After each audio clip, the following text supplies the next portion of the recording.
Ini pertama kali nih gue podcast. Sorry bro. Apa? Gua terlambat, sorry banget. Wah, Waduh. Sorry banget. Gimana ini bener-bener Gua nih. tahu BPJS sangat integritas ya. Ini disiplin waktu tinggi nih, banget. waktu adalah uang. Iya. Oke. Well, selamat pagi. Hari ini kita kedatangan tamu. Dua orang yang ganteng dan cantik. Pada edisi kali ini kita akan mengulik sisi lain atau perspektif lain dari mereka terhadap program BPJS Kesehatan. Apa itu? Wajah patuh. Oke. Tapi sebelum kita mulai kita cek dulu dong. Oke, kita Wah, cheers dulu. iya Kita nih. Cheers dulu. dulu. Oke.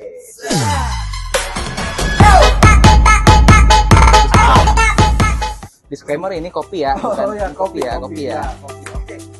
Oke nih, aku pengen nanya dari nama ketika kalian mendengar wajar patuh, apa sih yang terlintas di kepala kalian? Apakah bentuk produk apa atau apa gitu? Jadi siapa dulu nih? Yang pasti sih kalau aku sih ngelihatnya kayak program baru yang dikasih buat pegawai gitu kali ya.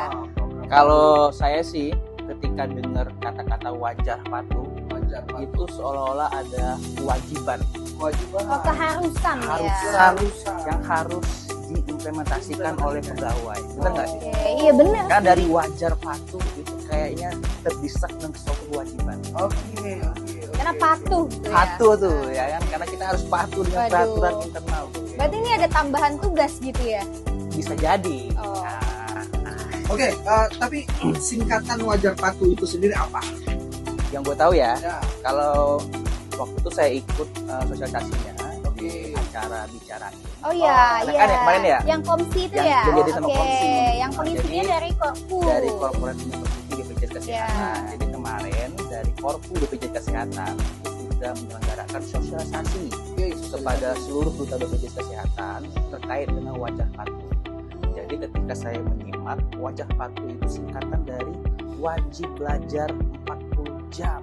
Gila nggak tuh? 40 jam men. Itu sekali waktu apa gimana? Makanya tadi. Gimana? Kayaknya 1 Coba. tahun kalau baca Oh, dari dalam suratnya Korpu sih ya. Jadi dalam 1 tahun kita harus punya waktu belajar Selama 40 jam. ya, 40 jam doang. Betul. Dari Betul. 1 tahun itu kan 360 hari.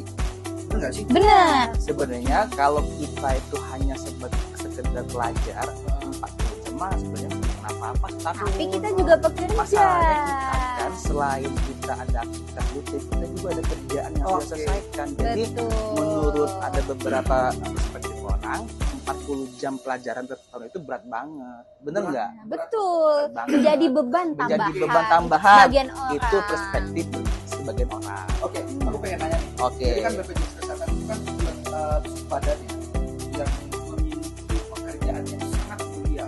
Yaitu Yes. fasilitasi gitu, Oke. rumah sakit terhadap pelayanan Betul. kesehatan. Iya sih, benar nggak Betul. sih? Nah, dari wajar patuh ini sendiri, aku pengen nanya Arsaida ya. Arsaida, dari wajar patuh ini sendiri, ada nggak sih korelasi yang langsung gitu loh dari program ini dengan tugas BPJS itu sendiri? Tentu ada, karena kita itu kan di wajah patuh diwajibkan untuk belajar nih Oke. everyday gitu. Gimana caranya mencapai 40 jam. Nah, pada saat kita belajar, Oke. otomatis ilmu kita menambah, knowledge kita, otomatis ada peningkatan level kompetensi. Oke. Yang itu sangat bermanfaat nih pada saat pelayanan gitu kepada peserta BPJS gitu. Itu juga meningkatkan kepuasan peserta BPJS terhadap pelayanan BPJS. Berarti materi-materi pembelajarannya itu tuh lebih ke product knowledge doang kah?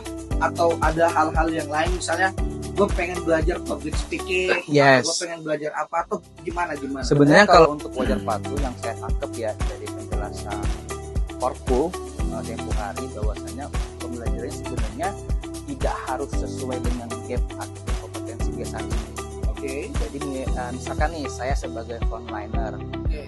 saya mengikuti mungkin public speaking, Public speaking. itu bisa menjadi salah satu pencatatan wajar patuh, atau saya mengikuti latihan ataupun bintek yang di luar tentang frontliner, itu juga bisa. Oh, itu juga bisa. Itu juga bisa. Walaupun nggak Misalnya berkenaan dengan tetap bisa. Jadi di Jadi, luar jabatannya Betul, juga tetap bisa. ya. Itu tetap akan diakui sebagai wajar patuhnya. dan tapi gini aku pengen nanya. Jadi proses pembelajarannya itu apa dalam bentuk sekolah atau fasilitas seperti apa pembelajarannya atau bagaimana? Atau kita bisa kayak ya udah gua nonton YouTube itu wajar patuh gitu loh. Gua belajar di TikTok misalnya atau di apapun itu, oh ini wajar patuh, ntar gue catat. Atau gimana tuh bentuk proses pembelajarannya seperti apa? Kalau proses pembelajarannya dia harus formal ya, yang dimana yang diadain oleh eksternal ataupun dalam BPJS sendiri seperti kayak pelatihan, kayak bimbingan teknis. Jadi metode pembelajaran itu ada. Nah, ya, menambahkan juga selain formal, Mas Jeff, kalau yang saya baca kemarin dari penjelasan Korpu itu ada informal juga. Jadi formal dan informal. Formal itu kan di kelas ya, kelas atau in-house training. Kayak misalnya ada pembelajaran dynamite gitu. Itu kan pembelajaran yang bersifat in class gitu. Ada pengajarannya, itu masuk ke kategori content learning-nya tuh gitu.